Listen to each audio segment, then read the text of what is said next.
പ്രവർത്തിച്ചു പോയ മനുഷ്യന്മാർക്ക് പ്രത്യേകമായി അല്ലാഹുവിന്റെ പൊറുക്കൽ നൽകപ്പെടുന്ന പരിശുദ്ധമായ റമദാൻ എല്ലാ പാപങ്ങളും ചെറുതും വലുതും ഒക്കെ അല്ലാഹു പുറത്തു കൊടുക്കുന്ന വളരെ പ്രധാനപ്പെട്ട മാസമാണ് പരിശുദ്ധമായ റമദാൻ. ആ റമദാൻ നമ്മോട് വിട പറയാൻ പോവുകയാണ്. ആ റമദാനിലെ രണ്ടാമത്തെ 10 മഗ്ഫിറത്തിന്റെ 10ആയി അല്ലാഹു കണക്കാക്കി. കാരണം നമ്മൾ ചെയ്തു പോയ പാപങ്ങളിൽ അല്ലാഹുവിനോട് പൊറുക്കൽ ചോദിച്ചു മടങ്ങാൻ വേണ്ടിയാണ്. അതോടുകൂടെ തന്നെ അവസാനത്തെ 10 നരകത്തിൽ നിന്ന് മോചിപ്പിക്കുന്ന 10ആണ്. നരകത്തിൽ നിന്ന് എല്ലാ ആളുകളെയും മോചിപ്പിക്കപ്പെടുന്ന 10ആണ് മൂന്നാമത്തെ 10. ആ 10 നമ്മോട് വിട പറയാൻ പോവുകയാണ്. പ്രിയമുള്ള മുഅ്മിനീങ്ങളെ, നമ്മൾ ചിന്തിക്കണം, പരിശുദ്ധമായ റമദാൻ വന്നിട്ട് പടച്ചോനെ ഇത്രയും ദിവസം ഞാൻ ചെയ്തു പോയ പാപങ്ങളിൽ നിന്ന് ഞാൻ അല്ലാഹുവിനോട് പൊറുക്കൽ ചോദിച്ചു മടങ്ങിയിട്ടുണ്ടോ? അല്ലാഹു ഇത്രയും വലിയ അനുഗ്രഹം നൽകിയിട്ട് ഇങ്ങനൊരു മാസം നൽകിയിട്ട് പോലും ആ ഒരു മാസത്തിൽ പോലും അല്ലാഹുവിലേക്ക് ഖേദിച്ച് മടങ്ങാനുള്ള ഒരു മനസ്സ് നമുക്ക് വന്നിട്ടില്ലെങ്കിൽ നമ്മൾ അല്ലാഹുവിന്റെ അടിമകളാണ്, മുസ്ലിമാണ്, മുഅ്മിനാണ് എന്ന പേര് പറഞ്ഞ് എന്താണ് കാര്യമുള്ളത്? പ്രിയമുള്ള മുഅ്മിനീങ്ങളെ, പരിശുദ്ധമായ ഖുർആനിൽ അല്ലാഹു തആല പറഞ്ഞത് വതൂബു ഇലല്ലാഹി ജമീഅ അയ്യുഹൽ മുഅ്മിനൂൻ ലഅല്ലകും തുഫ്ലിഹൂൻ. ഓ മുഅ്മിനീങ്ങളെ, നിങ്ങൾ എല്ലാവരും അല്ലാഹുവിലേക്ക് തൗബ ചെയ്ത് മടങ്ങണം. എന്തിനാണ് തൗബ ചെയ്ത് മടങ്ങുന്നത്? അല്ലാഹുവിലേക്ക് അതുകൊണ്ടൊന്നും കിട്ടാനില്ല. പിന്നെ അല്ലാഹു പറയുന്നു ലഅല്ലകും തുഫ്ലിഹൂൻ, നിങ്ങൾ വിജയിക്കാൻ വേണ്ടിയാണ്, നിങ്ങൾക്ക് വിജയം കിട്ടാൻ വേണ്ടിയാണ് നിങ്ങൾ തൗബ ചെയ്ത് മടങ്ങണം എന്ന് അല്ലാഹു സുബ്ഹാനഹു വ തആല അവന്റെ പരിശുദ്ധ ഖുർആനിൽ നമ്മെ ഓർമ്മപ്പെടുത്തുകയാണ്. അതുകൊണ്ട് തന്നെ നബി സല്ലല്ലാഹു അലൈഹി വസല്ലം തങ്ങൾ പറഞ്ഞു, ഇന്ന ലികുല്ലി ദാഇൻ ദവാഉൻ, എല്ലാ രോഗത്തിനും മരുന്നുണ്ട്. എല്ലാ രോഗത്തിനും അല്ലാഹു മരുന്ന് നിശ്ചയിച്ചിട്ടുണ്ട്. വദവാഉ ദുനൂബി അൽ ഇസ്തിഗ്ഫാർ, ദോഷം എന്ന് പറയുന്ന രോഗത്തിന്റെ മരുന്ന് അത് അൽ ഇസ്തിഗ്ഫാർ, പൊറുക്കൽ ചോദിക്കലാണ്, അല്ലാഹുവിലേക്ക് ഖേദിച്ച് മടങ്ങലാണ്. എല്ലാ സമയത്തും ഇസ്തിഗ്ഫാർ, അല്ലാഹുവിനെ പൊറുക്കൽ ചോദിച്ചുകൊണ്ടിരിക്കുക.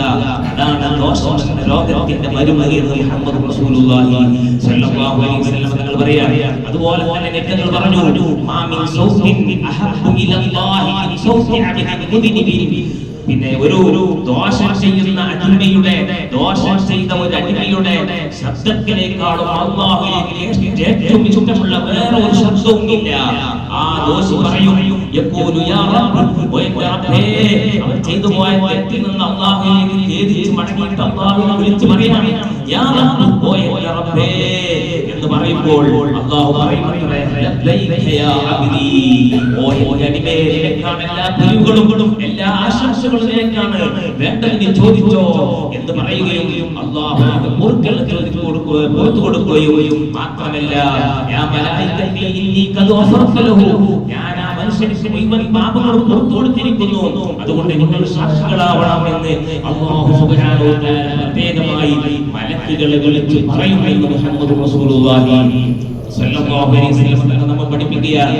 അതുകൊണ്ട് പ്രിയമുള്ള മുഅ്മിനീങ്ങളെ, അല്ലാഹു സുബ്ഹാനഹു വ തആല നമുക്ക് എത്ര വലിയ തെറ്റ് ചെയ്ത വ്യക്തിയാണെങ്കിലും എത്ര വലിയ പാപമാണെങ്കിലും അല്ലാഹു അതൊരു ഒഴിവാക്കുകയില്ല. അല്ലാഹുവിലേക്ക് ഖേദിച്ച് മടങ്ങിയാൽ അല്ലാഹു സ്വീകരിക്കാൻ റെഡിയായിരിക്കുകയാണ്. എന്ത് ചെയ്യണം? നമ്മൾ ആ തെറ്റിൽ നിന്ന് ഖേദിച്ച് മടങ്ങണം. പിന്നീട് ആ തെറ്റിലേക്ക് മടങ്ങാൻ പാടില്ല. ബഹുമാനപ്പെട്ട ഹസൻ ബസ്രി റളിയല്ലാഹു പറഞ്ഞു, അത്തൗബത്തു നസൂഹു, നസൂഹായ തൗബ എന്ന് പറഞ്ഞാൽ യനദമു ബിൽ ഖൽബി, അത് ഹൃദയം കൊണ്ട് ഖേദിക്കലാണ്. ചെയ്തു പോയ തെറ്റിൽ നിന്നും അല്ലാഹുവിലേക്ക് ഖേദിച്ച് മടങ്ങുന്ന ഹൃദയം കൊണ്ട്, വഇസ്തിഗ്ഫാറു ബിൽ ലിസാൻ, നാവ് കൊണ്ട് പൊറുക്കൽ ചോദിക്കലാണ്. അതുപോലെ വതറബിൽ ജവാരി, പിന്നെ ആ ചെയ്തിരുന്ന തെറ്റുകളിൽ അവൻ മാറി നിൽക്കലാണ്. പിന്നെ മടങ്ങാതിരിക്കലാണ്. ഈ ഒരു 4 നിബന്ധനകളോടുകൂടെ ചെയ്തു പോയ പാപത്തിൽ നിന്ന് അല്ലാഹുവിലേക്ക് പൊറുക്കൽ ചോദിച്ച് മടങ്ങിയാൽ അല്ലാഹു സുബ്ഹാനഹു വ തആല അവന്റെ തൗബ സ്വീകരിക്കും എന്ന് മഹാന്മാർ പഠിപ്പിക്കുകയാണ്. അതുകൊണ്ട് പ്രിയമുള്ളവരെ, ദിവസങ്ങൾ ഇതാ കഴിയാൻ പോവുകയാണ്. വളരെ പ്രധാനപ്പെട്ട രാവുകൾ ഓരോന്ന് കഴിയുകയാണ്. ലൈലത്തുൽ ഖദർ പ്രതീക്ഷിക്കേണ്ട വളരെ പ്രധാനപ്പെട്ട രാവാണ് 27 രാവ്.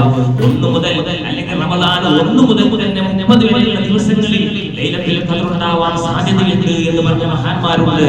എന്നാൽ പ്രബലമായ പ്രായത്തിൽ ചിലർ പറയുന്നു 21 രാവുകളിൽ അവസാനത്തെ 10ൽ ഒറ്റ രാവുകളിലാണ് ഉണ്ടാവുക എന്ന്. എന്നാൽ അതിൽ തന്നെ പ്രബലമായ അഭിപ്രായം 27 രാവിലാണ് ഉണ്ടാവുക. അതുകൊണ്ടാണ് 27 രാത്രിയാണെന്ന് നമ്മൾ പ്രത്യേകമായി അതിനുവേണ്ടി ഒരുങ്ങി തയ്യാറായി പള്ളികളിലേക്ക് എല്ലാവരും ഒരുമിച്ചുകൂടി ഉമ്മമാരും വീടുകളിലേക്ക് ഒരുമിച്ചുകൂടി അല്ലാഹുവിലേക്ക് തൗബ ചെയ്തു തസ്ബീഹ് അതുപോലെ 27 എന്നതിന് തെളിവ് മഹാന്മാർ ഒരുപാട് പറഞ്ഞിട്ടുണ്ട്. അതിന്റെ എന്താണ് 27 വരാനുള്ള കാരണം എന്നതിനെ കുറിച്ചൊക്കെ മഹാന്മാർ ഒരുപാട് പറഞ്ഞിട്ടുണ്ട്. പിന്നെ എന്തുകൊണ്ടാണ് അള്ളാഹു ഇങ്ങനെ മറച്ചു വെക്കാനുള്ള കാരണം 21 രാവിലാകാം 23 രാവിലാകാം 28 രാവിലാകാം എന്നതുകൊണ്ടും അള്ളാഹു ഇങ്ങനെ മറച്ചു വെച്ചു. 27 തന്നെയാണ് എന്നോ അല്ലെങ്കിൽ 21 തന്നെയാണ് എന്നുള്ളത് പറഞ്ഞൂടെ, നിമിതങ്ങൾ പറഞ്ഞൂടെ. പിന്നെ എന്തുകൊണ്ട് അങ്ങനെ മറച്ചു വെച്ചു എന്നതിനും മഹാന്മാരായ പണ്ഡിതന്മാർ അഭിപ്രായങ്ങൾ പറയുന്നുണ്ട്. 20 ലൈലത്തുൽ ഖദർ മാത്രമല്ല അല്ലാഹു മറച്ചു വെച്ചിട്ടുള്ളത്. അല്ലാഹുവിന്റെ അസ്മാഉൽ ഹുസ്ന എന്ന് പറയുന്ന 99 പേരുകൾ വലിയ മഹത്വമുള്ള പേരാണ്. അതൊരാൾ കാണാതെ പഠിച്ച് അവന്റെ ജീവിതത്തിൽ അത് ചൊല്ലിയിട്ടില്ലെങ്കിൽ അവൻ നരകത്തിൽ കടക്കുകയില്ല എന്ന് മുഹമ്മദ് റസൂലുള്ളാഹി സ്വല്ലല്ലാഹു അലൈഹി വസല്ലം പഠിപ്പിച്ചിട്ടുണ്ട്.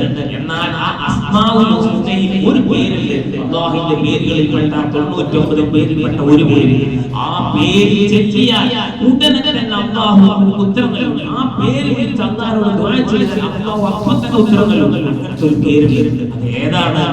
അല്ലാഹു യാ റഹ്മാൻ യാ റഹീം യാ മലിക് തുടങ്ങി 99 പേര്. അതിൽ ഏത് പേരാണ് എന്ന് വ്യക്തമാക്കിയിട്ടില്ല. എന്താ കാരണം? 99 പേരിലട്ടെ ഒന്ന് മാത്രം പോരല്ലോ. അതുകൊണ്ട് തന്നെ അത് മറച്ചു വെച്ചത്. അങ്ങനെ ദ്വാപുത്രത്തിലുള്ള സമയങ്ങളിൽ വെള്ളിയാഴ്ച സമയത്തിൽ ഒരു പ്രധാനപ്പെട്ട സമയമുണ്ട്. ആ സമയത്തിൽ ഒരു വ്യക്തി അല്ലാഹുവിനോട് ചോദിച്ചാൽ ഉടനെ തന്നെ അവർക്ക് ഉത്തരം കിട്ടും. അതേതാ സമയം? അഭിപ്രായ വ്യത്യാസമുണ്ട്. ഖുതുബ ഓതുന്നതിന് മുമ്പാണ്, ബാങ്കിന്റെയും ഖുതുബയുടെ ഇടയിലാണ്, രണ്ട് ഖുതുബയുടെ ഇടയിലുള്ള യുദ്ധത്തിലാണ്. ഇങ്ങനെ പല അഭിപ്രായങ്ങളുണ്ടെങ്കിലും ഇതിനെയും അല്ലാഹു മറച്ചു വെച്ചു. കാരണം എന്ത്? അടിമകളുടെ എല്ലാ സമയവും അല്ലാഹുവിലേക്ക് അടുക്കട്ടെ എന്നതുകൊണ്ടാണ്. എന്നതുപോലെ ലൈലത്തുൽ ഖദറിനെയും അല്ലാഹു മറച്ചു വെച്ചു. അതുകൊണ്ട് പ്രിയമുള്ള മുഅ്മിനീങ്ങളെ 27 ആവാണ് ലൈലത്തുൽ ഖദർ ഉണ്ടാകാനുള്ള മഹാന്മാർ ഇബ്നു അബ്ബാസ് റളിയല്ലാഹു അൻഹു പോലെയുള്ള മഹാന്മാർ വ്യക്തമായി പറഞ്ഞിട്ടുണ്ട്. അത് നാളത്തെ രാവാണ്. നാളെ അസ്തമിച്ച രാവാണ് 27 രാവ്. ഇന്നാ നസൽനാഹു ഫീ